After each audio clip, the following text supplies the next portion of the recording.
A gente vai fazer, então, agora a nossa mesa, tá?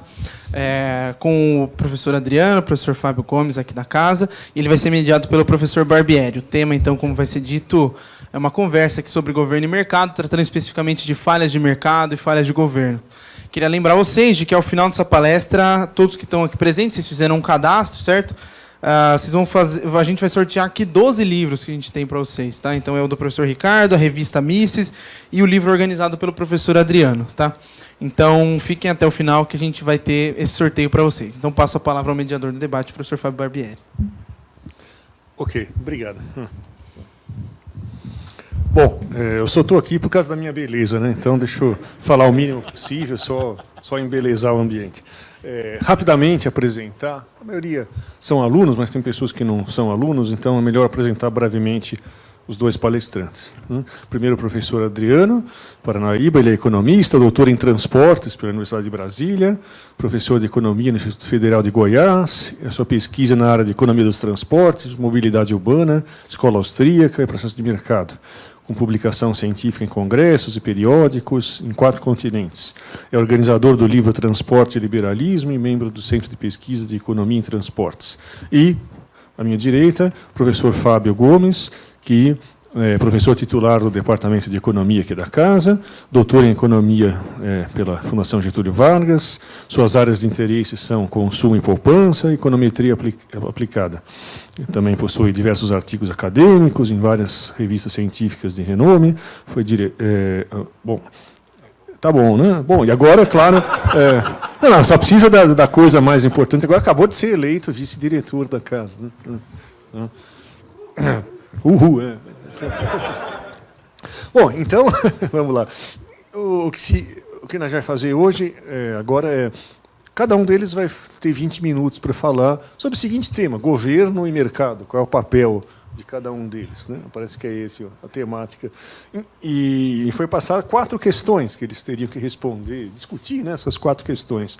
Vamos relembrar essas 4 questões. Primeira, o problema de externalidades pode ser resolvido exclusivamente pelo sistema privado? 2, é possível a existência de provisão eficiente de bens públicos, como defesa nacional, sem atuação do governo? Como lidar com o problema dos caronas? Terceira questão, se os monopólios são sempre ruins e qual é a causa dos monopólios? Em geral, eles são causados pelo livre mercado ou pelas intervenções do governo, como concessões e protecionismo, etc. Bom, já estou respondendo. Afinal, de quanto governos precisamos na economia? Então, é o mix de governo e mercado que vai ser discutido pelos nossos 2 palestrantes. Vamos começar com, talvez...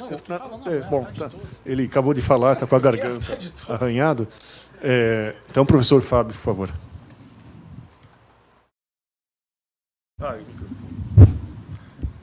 Então, vamos lá. Eu fiz uns slides aqui, porque, como vocês viram aí nas minhas áreas de especialização, não figura entre elas economia austríaca, né? Então, eu vou tentar falar bem o básico aqui de falhas de mercado e falhas de governo e, ao longo dessa apresentação, tentar responder a pergunta, né? E talvez tenha uma pergunta maior, que é quanto governo a gente quer, né? Então, vou tentar falar sobre isso. Vou falar rapidamente de mercado e bem-estar. Posso ficar em pé, né? Falhas de mercado, regulação, falhas de governo e tamanho do governo. O maior desafio é falar disso tudo em 20 minutos, né? Então, vamos lá. A gente conhece o primeiro teorema do bem-estar, que diz que, sob certas hipóteses, dado o preço de equilíbrio e a alocação que representa um equilíbrio competitivo, essa alocação é Pareto ótimo. Isso significa que, para você melhorar alguém, necessariamente você vai ter que piorar outra pessoa. E, com base nesse resultado, muitas pessoas argumentaram que, olha, deixa o mercado funcionar porque ele vai achar uma alocação eficiente, sob certas hipóteses. É importante dizer que esse conceito de Pareto diz respeito estritamente à eficiência. Para melhorar uma pessoa, eu vou ter fatalmente que piorar a outra, né? Ele não diz respeito à equidade. Então, vão ter pessoas que vão dizer o seguinte: olha, mesmo que seja eficiente, eu estou preocupado com equidade e eu quero algum grau de intervenção. esse vai ser mais ou menos o tom da minha apresentação, tá? Dependendo do que você está mais ou menos preocupado, você vai querer um governo maior ou menor, tá bom? Mas esse resultado é muito importante porque se o mercado fizer alocações eficientes, já é um meio caminho andado, né? Bom, falhas de mercado. São situações nas quais o equilíbrio de mercado deixa de ser uma alocação Pareto ótimo. Então, nessas situações, eu não consigo justificar que o mercado faz uma alocação eficiente. Naturalmente, a gente vai falar mais sobre isso, isso não quer dizer que uma falha de mercado seja argumento suficiente para o governo entrar na jogada, porque também podem existir falhas de governo. Mas indo um pouco devagar aqui, as falhas de mercado mais tradicionais são essas, né? O monopólio, que são mantidos em função de barreira à entrada e ele causa um custo social porque o preço fica maior do que o custo marginal, né? Então a quantidade negociada é menor do que a quantidade em concorrência perfeita e o preço é mais alto do que aquele que vigoraria em concorrência perfeita. Existem diferentes razões para existir monopólio, eu estou colocando uma aqui que é o monopólio natural. Então você tem um mercado muito pequeno, você consegue manter apenas uma empresa nesse mercado trabalhando numa escala eficiente aí de custo médio, tá bom? Naturalmente, como o Fábio já adiantou, existem outras causas para o monopólio. Quando o governo dá uma concessão garantindo exclusividade para alguém explorar alguma atividade econômica, ele criou um monopólio. Externalidades. Os agentes não internalizam os impactos sociais de suas ações, então o que é o ótimo individual fica diferente do ótimo social. E como no mercado as pessoas estão decidindo o ótimo individual, você pode não chegar numa alocação que seja ótima do ponto de vista social. Bens públicos, né? A não exclusividade leva ao problema do carona. Então, o que a gente faz? Se eu te perguntar, você não quer colocar a televisão na República. Você vai dizer que não liga muito para a televisão. Aí, se alguém tiver a utilidade marginal maior do que o preço da televisão, ele compra a televisão e depois você assiste religiosamente, não é isso? Então, você quer ser o carona. Você não quer arcar com o custo, porque uma vez que o cara comprou, ele não pode te impedir de usar. Bom, um dia eu estava conversando sobre isso no café e o Lélio contou que morou numa república que o cara guardava a televisão dentro do armário e trancava, né? Mas, enfim, não deve ser o padrão, né? Se você criou exclusividade, aí resolve. Então, eu acho difícil ter provisão de bens públicos sem alguma taxação. Talvez a gente encontre mecanismos que alguém recolhe o dinheiro e faz a provisão. Isso aí não é o governo eleito formalmente, mas é um governo, tá? Alguém recolheu de todo mundo sem dar opção e fez a provisão. Então, conceitualmente, eu não vejo muita diferença. Assimetria de informação, então, na negociação, uma das partes tem mais informação do que a outra. Então, eu vou vender meu carro usado, eu sei quão bom ou quão ruim ele é, você não sabe, você fica com medo de comprar, eventualmente você deixa de comprar. Então, tem uma perda de bem-estar social. Se eu conseguisse garantir para você que o carro é bom, você compraria. Então, um negócio que é benéfico para ambos deixa de acontecer por causa da informação assimétrica. Por outro lado, se eu tiver um carro ruim, mas te convencer que o carro é bom, eu extraio uma renda informacional. Eu ganho uma renda superior à que eu deveria ganhar porque eu tenho mais informação do que você. Se eu tenho medo disso, eventualmente a troca não acontece, o que é ineficiente. Tudo bem? Em princípio, falhas de mercado, como essas que nós citamos, justificariam uma regulação feita pelo governo. Por enquanto, eu estou supondo que o governo é benevolente, tá? Então, é um governo que está realmente interessado em corrigir as falhas de mercado para minimizar essas ineficiências. Mas mesmo quando justificável, e esse justificável depende do governo ser benevolente, a regulação não é trivial, né? Então, vamos trazer aqui um exemplo.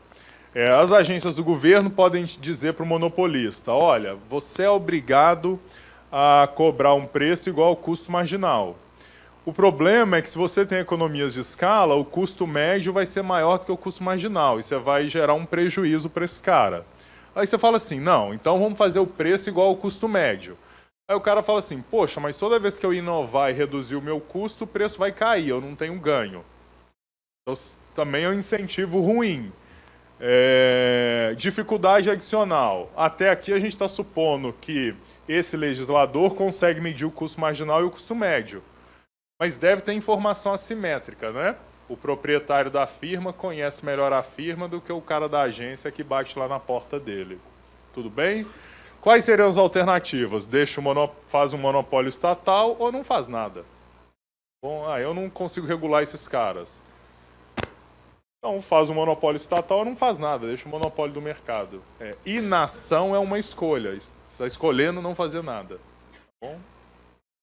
É um fato que o vendedor não gosta de competição, né? Eu sempre me lembro dessa frase do Pedro Cavalcante, né? Quem gosta de competição é consumidor, o vendedor não gosta.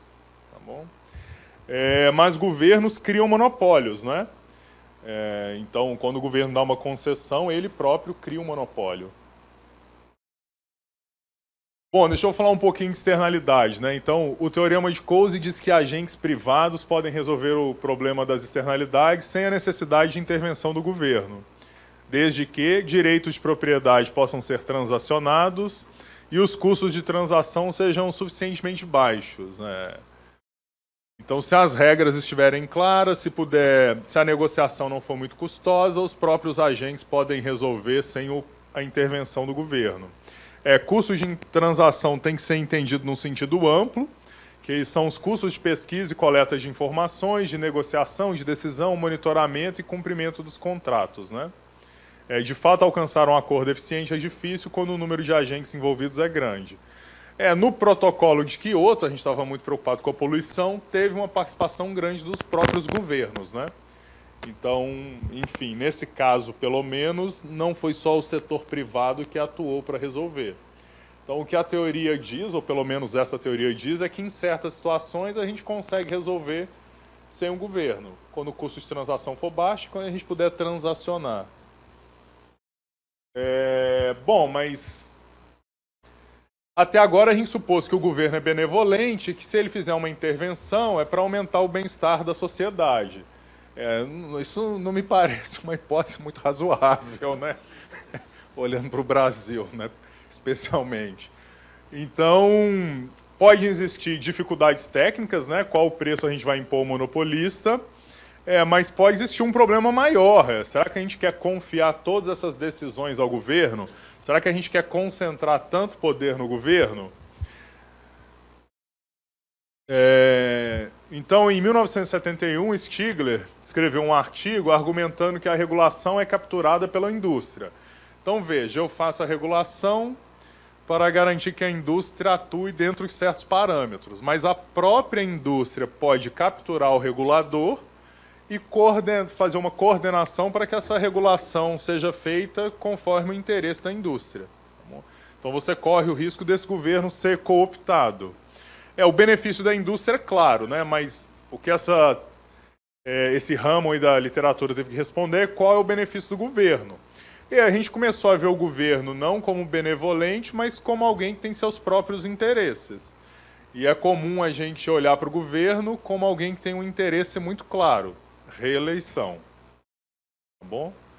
Então, não necessariamente eu vou tomar as ações que maximizam o bem-estar social, eu posso tomar as ações que eu acredito que maximizam a minha chance de ser reeleito. Mas se eu já fui reeleito, de fazer o sucessor. Tá bom? Então, haveria um mercado com oferta e demanda por regulação, né? E aí tem a história da ação coletiva, que os grupos mais organizados, mais coesos, teriam maior capacidade de influenciar o governo. Então, nos Estados Unidos, isso é claro, né? O lobby é permitido, as empresas vão lá e fazem lobby, né? Parece que fazer assim, de forma mais clara, é desejável, né? Bom, essa abordagem é útil para explicar a implementação extensiva de legislação protecionista, né? Então, a que eu estou exemplificando aqui é regulamentação de profissões, né? Então, assim, por que todo mundo, para exercer seu bacharelado em Direito, tem que passar na prova da OAB?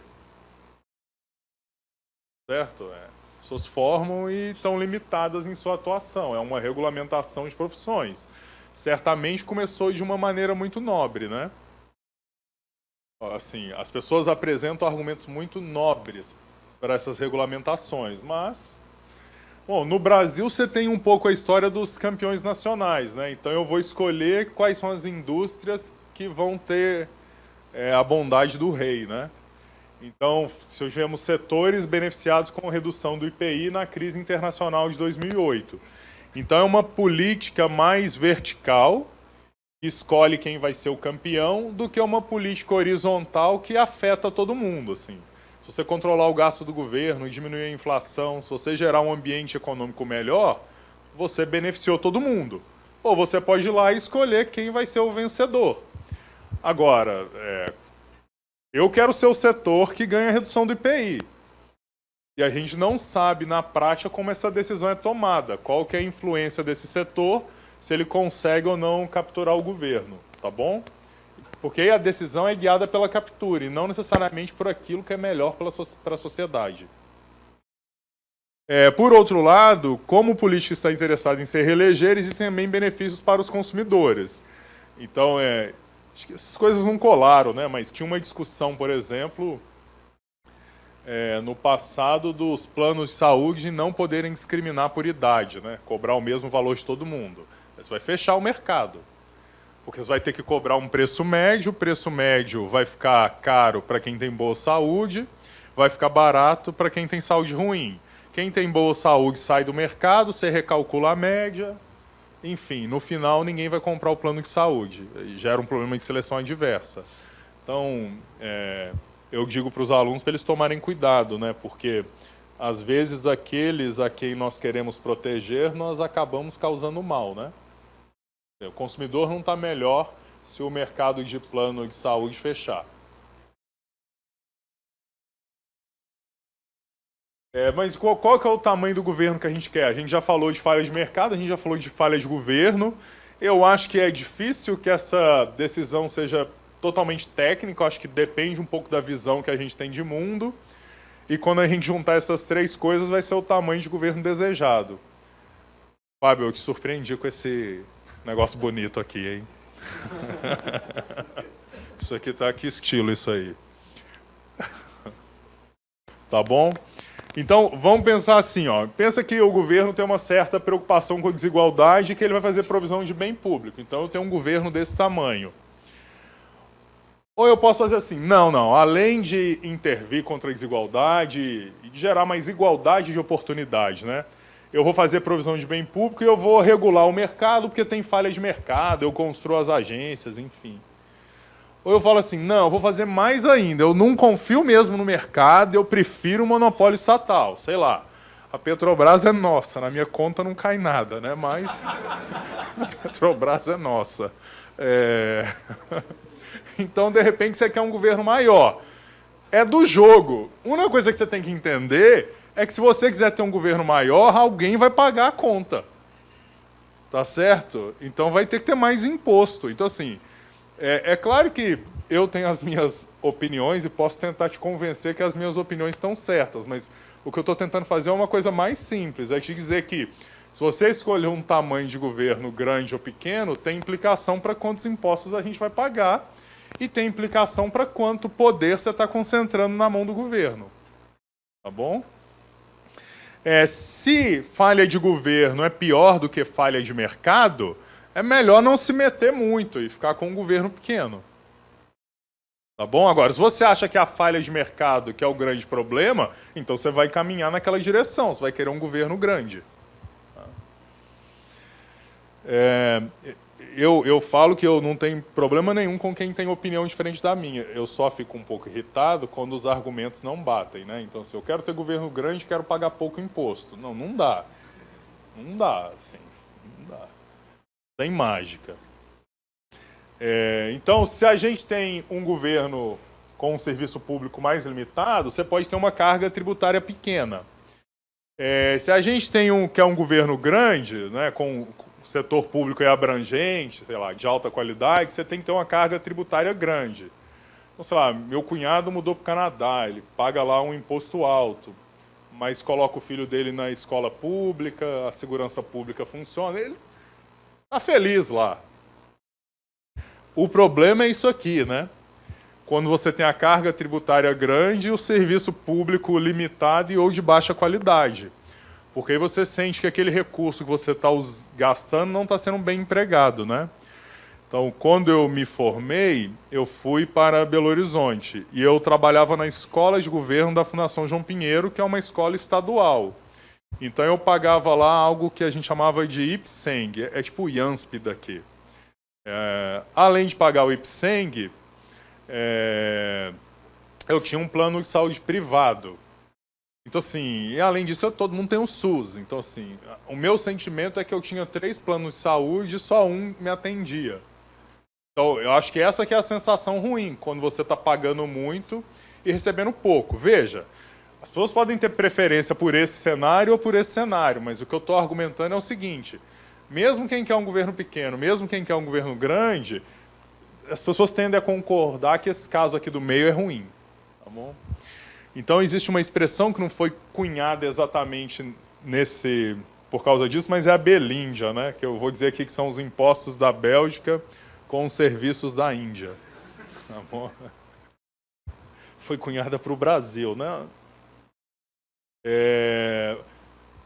Mas como eu gosto de econometria, né? Então a gente falou muito aqui sobre falha de mercado, falha de governo, que tamanho de governo a gente quer. Eu vou mostrar umas contas aqui, tá? Então imagina que a gente tem uma estratégia empírica em que BE é uma medida de bem-estar e vai ser uma função do tamanho do governo e outras variáveis de controle. Então a gente quer achar aí quais são as variáveis que estão associadas ao bem-estar e ver se o tamanho do governo é um desses animais. Então tem uma teoria de uns colegas meus aí, que eles citam no artigo deles, que eles dizem o seguinte, você pode ter um gasto do governo pequeno e aí uma taxa de crescimento da economia pequena, tá? Você pode ter um gasto do governo muito grande e a economia também não cresce nada. E a ideia é que você teria um ponto de ótimo aqui no meio. Teria um tamanho ideal do governo que maximizaria a taxa de crescimento da economia. Está um pouco forçado aqui, no sentido que eu estou argumentando que a taxa de crescimento é uma medida do bem-estar, tá? Então, assim, se essa figura aí está certo, a gente não deve ter um governo nem muito pequeno nem muito grande, teria ali um ponto que maximizaria a taxa de crescimento. E aí o Chiquida, o Ari, o Carrari e o Fernandes, 2018, estimaram esse modelo para o Brasil. Eles fizeram um modelo ARDL para estimar o impacto da carga tributária sobre o crescimento brasileiro de 1947 a 2013. Então, o resultado obtido indica uma carga tributária ótima de 28,38%. Como você sabe, a nossa carga tributária é muito maior do que isso, né? Do PIB. E a evidência que a lei de responsabilidade fiscal teve um impacto positivo para o crescimento econômico. Então, eles levaram isso também em conta no modelo e chegaram à conclusão que a carga tributária ótima, do ponto de vista de maximizar a taxa de crescimento, é mais baixa do que a carga tributária que a gente tem hoje, e eles concluíram que a lei de responsabilidade fiscal também foi uma boa. Então, assim, nós temos uma visão de mundo, essa visão de mundo vai influenciar as nossas opiniões sobre o tamanho do governo, mas a gente está num ambiente acadêmico, então a gente vai sempre dizer para você olhar também os dados, olhar a evidência empírica e deixar os dados falarem, né? Então, bom, era isso, é tudo que eu sei sobre o assunto, eu não posso continuar falando. Obrigado.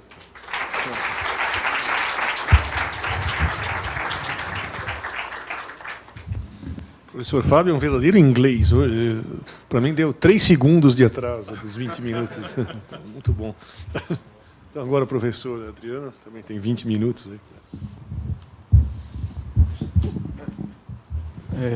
Então, cumprimentar a mesa, né, professor Fábio. Sim, vamos de novo resumir os 20 minutos em alguns segundos. Tem que acabar com o governo, pronto. Mas esse é o nosso erro. O erro dos austríacos é falar isso. Nós não temos que acabar com o governo. O processo de como nós vamos conduzir as nossas instituições, à medida como nós vamos discutindo nosso papel civilizatório, vai conduzir ao fim do governo, ao ponto de nós não precisarmos do governo. Então é um fim. E não achar que é só acabar com... Porque é fácil falar de livre mercado hoje no Brasil, é suicídio. Você vai abrir o livre mercado, por exemplo, lá em Goiás, vai abrir o livre mercado. Fudeu, cara, porque o JBS Friboi vai matar todo mundo. Aí ele já... Aí, cadê livre mercado? Não tem, ué, o cara já está gigante. Então é um processo que nós temos que entender, que redução... O governo ele tem que ir reduzindo, no caso do Brasil, buscando pelo menos ser um governo como o da Bélgica, oferecendo alguns produtos como o da Bélgica, para a gente pensar no próximo passo de realmente partir do Estado mínimo para ir para um Estado zero. Né? A meta é o Estado zero. A meta para os austríacos é um Estado zero. Certo? Mas como que isso vai ser possível?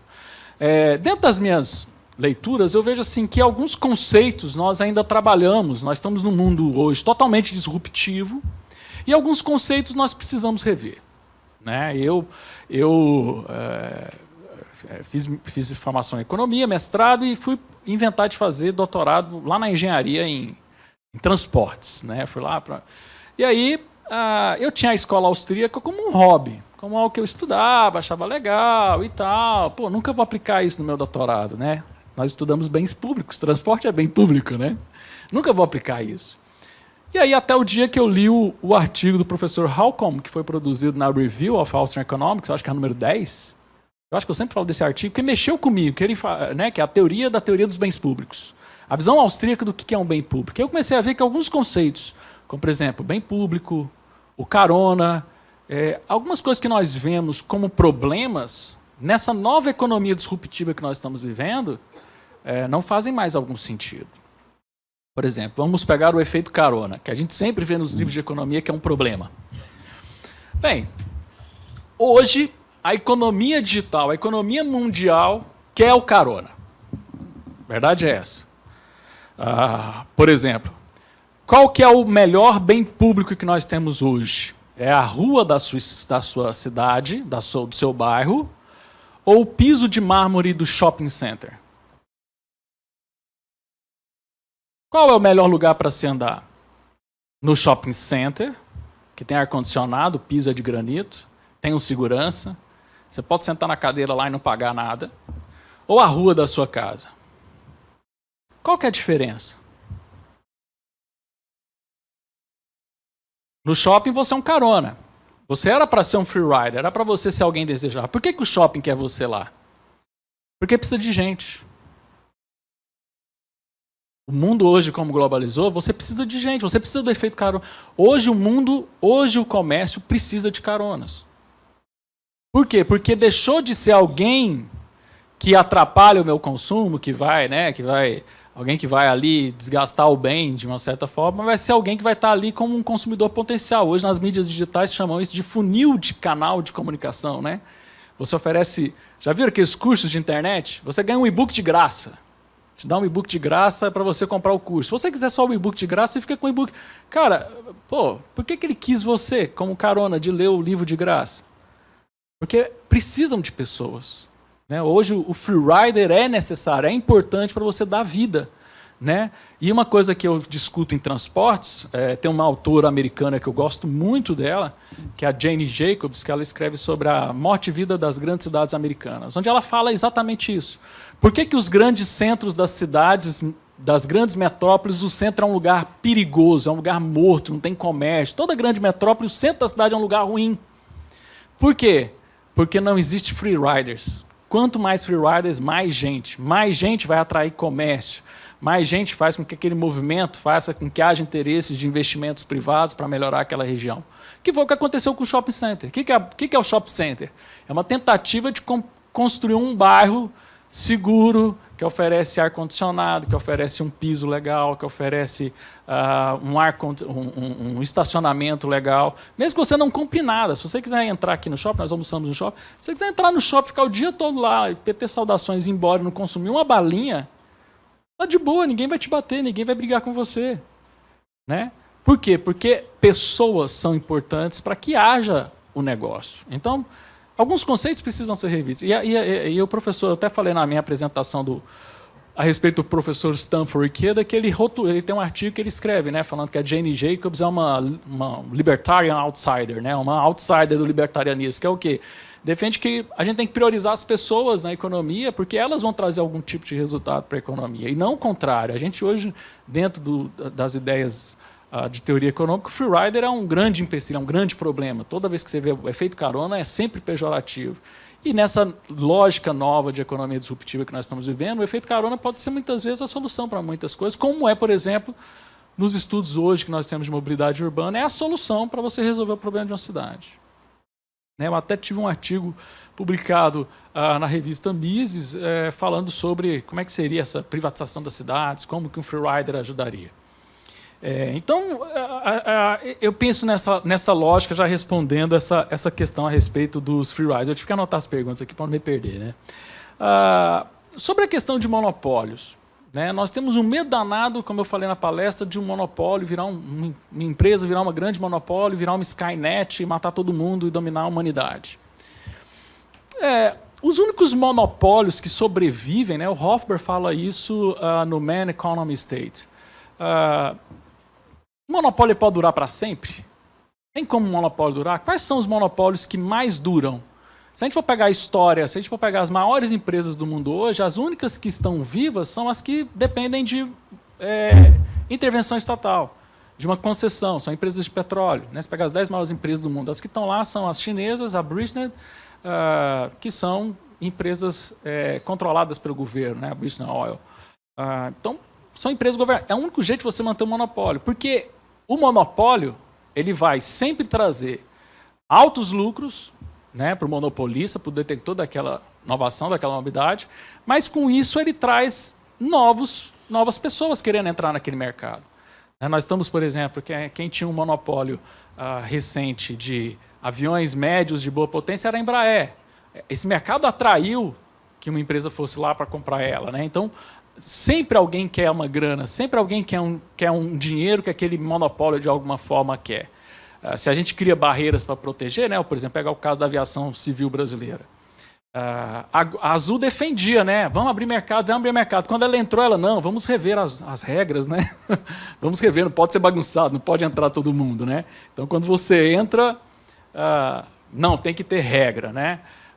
Tem que alguém regular isso, porque está muito bagunçado. Pô, mas quando você estava de fora, você defendia que tinha que abrir.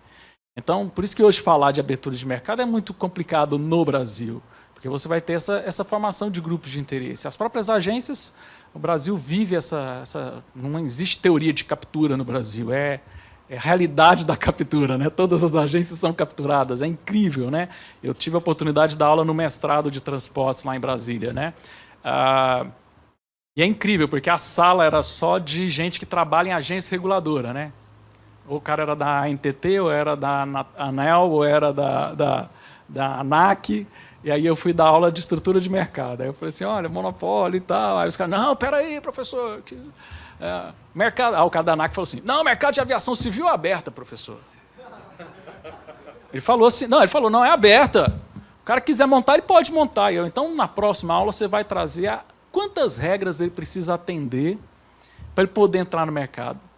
Então, o regulador, e eu vi assim, o cara não era um sacana, não era um cara vendido ao mercado, como os nossos amigos marxistas dizem, né? Não, era bem intencionado, o cara vai criando regra, porque realmente, para melhorar, vão criando uma regrinha aqui, outra ali. E quando eles viram, a ANAC estava com um calhamaço de 1 milhão de condicionamentos, que acaba se transformando numa grande barreira de mercado. Ninguém consegue entrar naquele mercado. Por quê? Porque existe essa lógica nós temos que resolver o problema de falha de mercado e de assimetria de informação. Isso é uma coisa que eu acredito muito que existia sim quando os nossos manuais de economia foram escritos. Mas hoje nós temos um processo disruptivo, que é o quê? Nós temos acesso à informação. Nós temos isso aqui. Rousseau tinha que defender, mesmo na época dele, que a gente precisava delegar para um representante para ele votar por nós. Porque não tinha como imaginar naquela época de todo mundo decidir tudo quanto era lei. Hoje é possível? É possível você abrir um blockchain para fazer decisão. Né? É possível você fazer... O que é o Uber? Não é um aplicativo que resolve um problema de assimetria de informação? Vocês Você aperta lá, você vê quanto que você vai pagar, ele te informa que está num preço mais alto que o normal, você espera um pouquinho, porque você sabe que é hora de rush, aí você aciona de novo, diminuiu. Aí você, não está facilitando esse contrato que antes fazia todo sentido precisar de um governo para poder evitar que eu fosse explorado pelo vendedor? Não é? Não fazia todo sentido no passado a gente ter um PROCON? PROCON fazia todo sentido de você comprar enganado dentro das Casas Bahia, ela fala lá que é promoção e não é promoção. Hoje você tem Google, que dentro das Casas Bahia você consulta todas as lojas do mundo para saber qual que é o preço médio daquela televisão. Tem até aplicativo para fazer comparativo de preço. Funciona melhor que o PROCON. Quem que funciona melhor para regular o mercado hoteleiro? Eu dou aula no cursos de hotelaria e turismo lá em Goiânia. Quem que regula melhor a assimetria de informação? A Embraer, a Embratur, com um sistema de estrelas? Ou a nota no Booking? Quando você vai escolher um hotel, você entra no site da Embratur ou você entra no Booking? Uma vez perguntaram assim, a Embratur tem site? Né? Você não vai olhar a nota do Booking? Você vai ver lá o que as pessoas falaram? Isso não é uma solução de assimetria de informação? A gente não está resolvendo esse problema de acesso à informação? A tecnologia está ajudando muito a gente nisso. Então nós estamos num caminho de mostrar a necessidade de que, não, o governo pode começar. Então, veja só, já que a gente tem o próprio mercado provendo informação para regular o próprio mercado, que é o que um book faz, porque existe interesse de mercado em oferecer bens melhores e mais baratos, alguém ganha dinheiro, olha que massa, capitalismo é massa pra caramba, alguém ganha dinheiro em oferecer informação para você pagar mais barato? Que antigamente realmente fazia todo sentido esse tipo de atitude ser uma canalice, porque aquela empresa poderia manipular a informação, porque ela estaria vendida, mas ela tem uma série de concorrentes, porque a gente fala de Book, mas tem TripAdvisor, tem Trivago, tem não sei o que.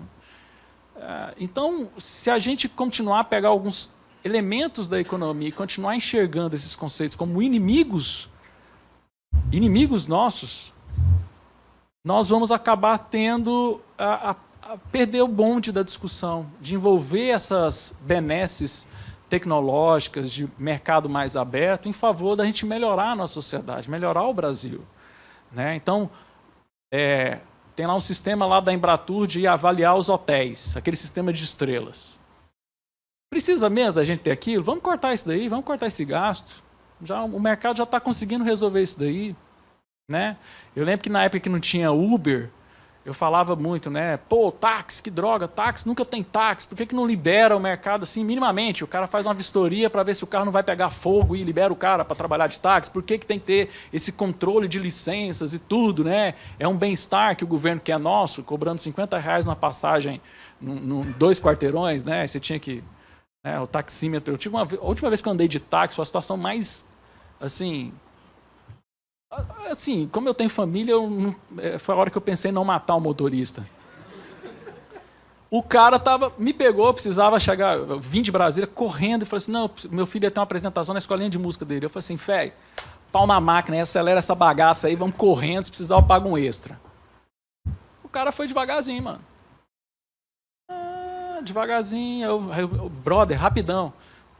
Aí fez um barulhinho, tim! Agora virou bandeira 2. Aí ele acelerou. Falei, pô, o viado ficou esperando virar bandeira 2 para viagem. Que filha de uma... Quase que eu desci do táxi, quebrei. Porque não fiz isso porque, né, eu sou um cara controlado. Mentira, eu ia apanhar do taxista se eu fizesse isso. Mas, cara, veja só, que sacanagem do cara. E aí? Aí eu liguei na cooperativa. Taxista, filha da mãe, desgramado. Tá bom, senhor. Forte abraço. Beijo no coração. Que bom que o senhor ligou para a gente. E aí? Né? Quer alguém que protege mais as empresas de telecomunicações do que a Anatel? As agências reguladoras, né, quando a gente estuda lá em economia industrial, né, você tem o conluio indireto, né, o conluio... agora me falhou o termo. De que existe uma empresa líder no mercado que controla o oligopólio. Eles não necessariamente... coluio implícito, né? Coluio implícito fala para a gente o que na teoria econômica? Os caras, quando fazem coluio, eles não sentam num café e combinam preço. O que acontece? Uma empresa grande, a famosa empresa líder, vai lá e muda o preço do mercado, ela sobe o preço e aí o pessoal segue o líder. Não é isso que a gente vê lá na teoria econômica. Quem que hoje funciona como empresa líder no Brasil? As agências reguladoras. Fala assim, ó, o plano de saúde só pode aumentar 15%. Não é uma informação de empresa líder de falar para as outras, vão aumentar todo mundo 15%?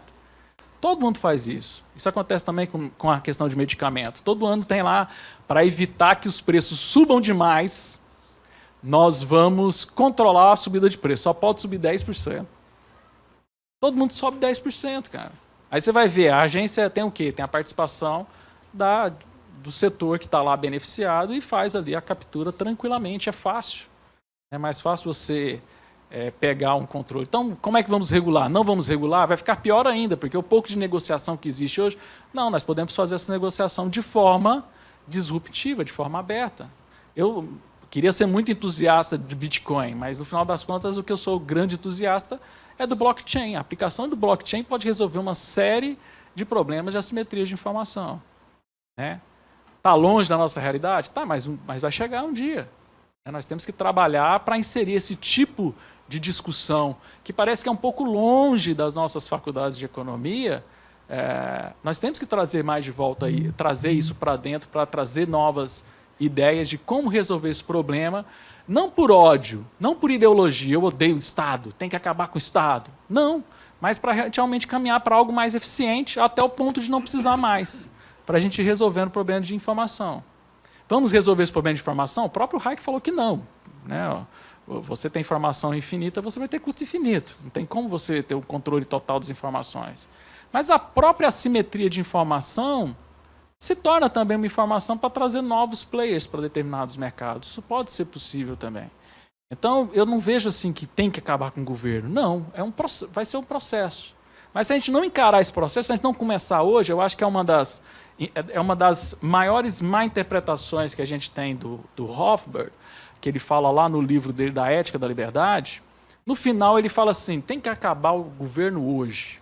Aí todo mundo fala assim, é isso aí, é agorismo, né? Todo mundo na internet fala, agorismo, acaba hoje. Aí você fala assim, tem que acabar gradualmente. Você é um gradualista, eu te odeio. Sai, como é que falam, né? Indioso esquerdista, saia de perto, né? Que o pessoal fala. Você é um gradualista, você vai ser absorvido pelo mercado, né? Você está de... Não, o Rothbard fala assim, se eu não acredito, o pessoal não termina de ler o último capítulo lá, ele fala assim, ó, se eu não acreditar que o Estado precisa acabar amanhã, eu não consigo acabar com ele nunca. Então eu tenho que trabalhar com essa lógica de, precisamos acabar com o Estado, precisamos. E no final das contas, é o que quando a gente faz as nossas finanças pessoais, é o que você faz todo dia, não é? Eu tenho que gastar menos, eu tenho que gastar menos. Se você deixar para mês que vem, mês que vem nós vamos fazer uma reunião aqui em casa, vamos discutir como é que a gente vai gastar menos. Vamos fazer uma convenção, vamos criar uma instituição para fazer levantamentos de como é feito o nosso gasto. Não, nós temos que acabar hoje o gasto nosso. Nós temos que economizar hoje, senão daqui a um mês que vem ficou muito maior o nosso gasto. Então, por que na nossa casa a gente entende que tem que fechar o bolso hoje, tem que parar de gastar mais hoje e para o governo não? Então é nessa lógica que eu acredito que o Rothbard caminhou, nessa discussão de, eu tenho que acreditar que eu preciso acabar urgente com o Estado. Para ele, um dia, quem sabe, pode sim acabar. Mas se eu não acreditar nisso, eu vou sempre postergar essa necessidade de rever o modelo de Estado que nós temos. Então temos que caminhar para qual modelo? Para minimamente um que funciona. Para minimamente depois a gente partir para um menor ainda, e depois partir para um menor ainda. Agora achar que é só problema de gestão, cara... Vocês precisam morar em Brasília. Aquilo é uma Disneylândia, mano. Aquilo lá não tem precedente. Aquilo lá é fora do comum. Você pagar... assessorista ganha R$5.000. Aquela menina... Sabe o que é assessorista? Aquela pessoa que aperta o botão do elevador, te dá bom dia, aperta o botão. É R$5.000. É surreal isso. E tem lugar que tem assessorista e é térreo. É mó barato, tem órgãos no governo, você pega lá as contas públicas, abre lá a transparência, tem órgão que é térreo e tem não sei quantos assessoristas lá, velho, sem medo de ser feliz. E aí, será que o problema alguém tem que entrar lá com a ideia de tem que acabar hoje com o Estado, para conseguir enxugar minimamente onde está tendo esses gastos extremamente equivocados, para depois a gente começar a realmente tentar rever o modelo, porque a coisa está tão caótica, né? Eu até brinco, né? O pessoal fala assim, Adriano, qual que seria uma boa para Brasília? Para terminar com a última piada. O professor Fábio falou aqui. Eu acho que a melhor saída para Brasília, para a gente resolver o problema do Brasil, é o seguinte: a gente acaba com o governo em Brasília e transforma Brasília em Las Vegas. Porque os prédios lá já parecem aquelas, né? Cada ministério ali, ó, já dá um cassino. Mal barato. Os caras lá já entendem de jogatina, eles já têm know-how. Né? Então, há um jeito de tornar viável economicamente Brasília, né? Eu vou voltar à questão, por exemplo, de um exemplo de bem público que é interessantíssimo. O Porto de Rotterdam, falando de Hofburg. Nossa, está com Hofburg na cabeça, Hofburg. Né? Porto de Rotterdam. Porto de Rotterdam é uma empresa da prefeitura de Rotterdam. Vocês sabiam disso? É uma empresa pública da prefeitura. E o jeito de gerir deles é muito interessante, que quem contrata os diretores é headhunter. O prefeito chega para os gestores, para a equipe de gestores, e fala o seguinte: olha, a meta é tanto, se não bater a meta, está todo mundo na rua. Por quê? Porque para eles, uma empresa pública é uma empresa que tem que dar lucro, para aquele lucro daquela empresa virar pagar a mobilidade urbana. Porque eu fui pesquisar os transportes de lá, de Rotterdam e tal. De onde vem essa grana? Não, vem do lucro do porto. Né? O lucro do porto é que financia isso. Agora que nós temos uma empresa grande, que é a Petrobras, que a gente financia o lucro dela, pagando 5 pau. Quanto vocês estão pagando de gasolina aqui? 5? 4? A gente paga 4 e tanto, para dar lucro. É meio inverso essa lógica. Então a gente precisa rever esses conceitos. Estourei meu tempo, muito obrigado.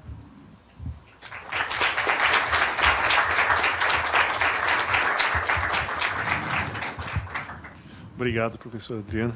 Essa é a questão mais crucial da economia, né? Da vontade de debater até meia-noite isso, né? Vontade de catar o microfone. Deixa eu dar a minha opinião. Não, mas eu sou só o mediador, não posso. Então, nós podemos tanto fazer pergunta para o outro, quanto receber questões da plateia. Deixa eu perguntar. Então... Pega isso aqui. Não, ele é mil aqui. Pode ser. Não, é um só, não é verdade?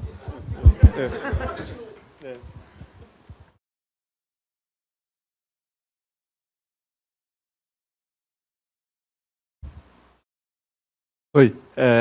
Vocês acreditam que a secessão é uma possível solução para o problema da centralização de Brasília? Ou pelo menos pensar na secessão assim como pensa no fim do Estado? A gente vai separar São Paulo e aí no final pelo menos a gente consegue uma melhor independência federalista. Separar Brasília? Não, separar São Paulo de Brasília, é isso que eu quis dizer. Ou Sul, ou Nordeste. Eu não sei, eu nunca pensei seriamente sobre isso, mas eu acho que se você não mudar os incentivos, vai vir um outro rei tão bom ou tão ruim quanto o anterior, né? E se os incentivos forem os mesmos, eu acho que vai emergir os mesmos resultados. Então, não vejo isso como uma solução muito definitiva, não. Eu não sei se eu entendi a sua pergunta.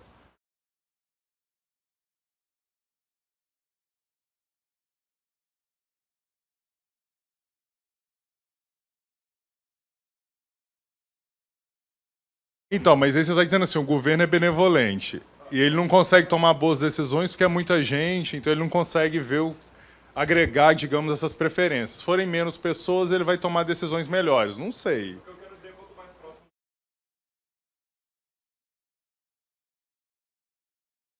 Então, se você tiver um canal de ter uma cobrança maior, me parece que você pode ter algum efeito, porque você mudou os incentivos sobre os quais os políticos atuam, né? Se eu estou mais próximo desse político, eu consigo fazer uma cobrança maior, pode ser que ele se comporte mais de acordo com as minhas preferências. Mas a gente tem que lembrar qual que é o eleitor mediano da sociedade, né? Porque se o eleitor está muito longe do político, no final das contas o político faz o que ele quer e não o que o eleitor quer. Na hora que a gente aproximar o eleitor e o político, a tendência é que o político vai se comportar de acordo com o eleitor mediano. Aí, se você está próximo do eleitor mediano, vai sair um resultado que talvez você goste mais. Se não, não. Não sei. Eu não gosto desse papo de secessão, não. Porque Brasília vai ficar comigo, com Goiás, né, velho? Vocês são foda. Vocês querem se livrar daquela bagaça, né? A gente não consegue se livrar. A gente fica com aquele câncer lá no meio do nosso estado, lá atrapalhando, mano. Não tem jeito. Mas, assim, mas a solução, eu já falei isso pro pessoal do governo. Cara, vou fazer um muro lá, encher d'água e pronto, resolve o problema. Mas, assim, tirando a parte de brincadeira, sim, eu acredito que você dividir o Brasil em alguns pedaços, poderia até a gente ter melhor eficiência. Pode ser. Mas do jeito... Até mesmo... Não, nem precisa dividir. Se um pacto federativo for levado a sério, né, onde cada um resolve os seus problemas e a federação ali, Brasília, como é nos Estados Unidos, né, você tem ali um pacto federativo, cada um resolve seus problemas e a União fica por conta de manter a União e não de tomar todas as decisões. Eu acho que o problema do Brasil Brasília está tomando as decisões de todo mundo. Aí cria um plano nacional de qualquer coisa. Brasília vive de fazer planos nacionais, achando que o cara do Acre tem o mesmo problema do cara do Rio Grande do Sul. Esse é o problema que eu vejo. Então, eu acho que se a gente cria um pacto federativo melhor, rever essa Constituição absurda nossa, que manda todo o dinheiro, eu falo isso, manda todo o dinheiro para Brasília. Aí o cara fala assim, mas o ICMS fica no Estado. Cara, o ICMS o cara paga 12%, imposto de renda que vai para a Receita Federal é 37%. Você pegar o grosso, vai para Brasília, né? Por exemplo, vocês não votam para prefeito, vocês votam para mendigo de luxo. É um cara que vai com pires para o Ministério da Cidade pedir dinheiro, porque com a receita que ele tem ali não dá. Por quê? E por que em Brasília tem dinheiro? Por que ele precisa ir para Brasília pegar dinheiro? Porque é um dinheiro que foi concentrado em Brasília. Os militares fizeram isso, foi o grande erro da nossa Constituição. Ele distribuiu as responsabilidades para os entes federados, fica com isso, fica com isso, fica com isso, mas a grana continua com a gente, galera. Vocês vão ter que pedir autorização para a gente para gastar a grana. Pô, aí não dá, né? Então eu vejo assim, de novo, vamos pensar em secessão? Eu acho que secessão é um caminho bacana, mas só de rever o Pacto Federativo eu acho que já resolvia muito problema. Eu concordo, você pode ter eleitores medianos diferentes e cada um escolher o governante dele pode funcionar melhor. Eu só quero lembrar que Brasília não é exógeno, a gente escolheu construir. Então nada garante também que a gente não escolha construir coisas semelhantes, entendeu? Depois. Você está entendendo? Não caiu do céu, a gente escolheu fazer Brasília. Você fala assim, não, eu não escolhi, tá bom. O país que você mora escolheu. Então, nesse sentido que eu tenho algumas dúvidas.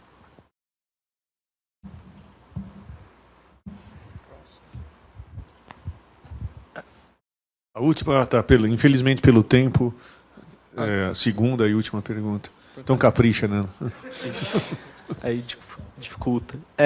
Eu queria perguntar, na palestra do Fábio, ele falou sobre a questão de... Essa decisão do tamanho do Estado é muito dependente da ideia se as falhas de mercado são menores ou maiores do que as falhas de governo e o que você acredita e o que cada um acredita sobre isso. Eu queria perguntar se não existe algum argumento existe um argumento a favor das falhas de mercado serem melhores do que as falhas de governo, no sentido que ainda existe o processo de mercado para resolver elas, enquanto quando as falhas de governo, se você tenta, como posso dizer, se você coloca o governo, quando essas falhas de governo surgem, elas seriam mais difíceis de serem corrigidas, porque não existe porque as falhas de mercado, o processo de mercado tenta responder a elas, certo? Então a gente vê, por exemplo, na palestra do Adriano, ele citou que vários monopólios vão sendo quebrados porque pouco a pouco vai surgir nova competição, esse tipo de coisa. Então os problemas que fazem surgir os monopólios de mercado acabam desaparecendo com o tempo. O de governo não teria um problema aí, porque a resposta de governo não travaria essas respostas para essas falhas? Eu acho assim, essa é uma questão empírica. Você teria que ir lá com o melhor método possível e fazer a conta, né? Mas eu concordo que, assim, antigamente a TV a cabo era uma fortuna. Assim, você barateou a tecnologia, hoje tem várias opções no seu prédio e os preços caíram. Eu concordo que o Uber é muito melhor do que o táxi.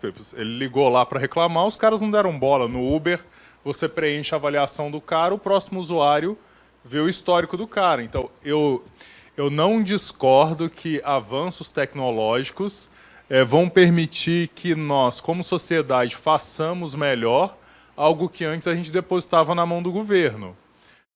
Mas só para a gente jogar uma pimenta aqui, né? Porque debate tem que ter um pouco de emoção, né? Mas, assim, eu acho difícil acreditar que não vai ter governo nenhum no futuro. Porque a gente também está preocupado com desigualdade de oportunidade, né? Se todo mundo nascesse com as mesmas oportunidades, beleza, darwinismo social. Como as pessoas não nascem com as mesmas oportunidades, você quer ter um certo seguro. Eu não sei se o governo faz esse papel tão bem quanto nós gostaríamos, mas você quer ter um certo seguro. Concordo que muitos dos problemas dos caronas aí estão sendo resolvidos, mas para ter um pouco de emoção no debate, né? O shopping cobra estacionamento, o shopping cobra dos lojistas, e se todo mundo for lá só dar uma volta, uma hora o shopping fecha. Tá certo? Então, assim, mas isso é só para ter emoção, né? Não tá brigando, não. Então, assim, eu acho que vão ter avanços que vão melhorar a nossa vida, mas eu, Fábio, tenho dificuldade de ver o mundo sem governo. Agora, é só uma opinião. Pode ser que os avanços nos surpreendam e tornem essa momentânea impossibilidade numa possibilidade num futuro, em algum momento, né? Deixa eu passar aqui para o meu colega. Não, mas tem que ter debate, senão fica parecendo esses fóruns de socialista, já viu? Todo mundo concorda. Ah, viva a revolução! Cara, acabou. É uma coisa que eu acho chata. Antigamente tinha quebra-pau nas faculdades, o professor batia boa. Hoje o pessoal só chama brother e tal. Tem que ter mesmo. Eu vi no congresso da ONU o pessoal batendo nos outros com as bandeiras. Mas aqui é uma falha de mercado. Ele não viu o companheiro lá. O que é isso, companheiro? Pois é, mas justamente, eu acho assim, a questão do shopping é extremamente interessante, porque os shoppings começaram a cobrar o estacionamento por uma intervenção estatal de cobrar a responsabilidade do shopping pelo estacionamento. Né, de jogar a responsabilidade de que você tem que oferecer tantas vagas de estacionamento e você é responsável se alguém quebrar o vidro do carro e roubar, o shopping é responsável. Como ele jogou aquela responsabilidade, na verdade o shopping está vendendo um novo produto. Qual que é o novo produto dele? Vaga de estacionamento. Então, as informações, como você transmite informações, é muito interessante. Em transporte, a gente faz essas discussões muito bacanas. Por exemplo, a questão de ruas. Eu tive a oportunidade de fazer algumas pesquisas com um professor chamado Nick Tyler. Ele é do Departamento de Engenharia Civil de Londres, né, da College de Londres. E aí ele falando assim, Adriano, aqui em Londres é do caralho, porque eu não... Claro, ele não falou isso, né?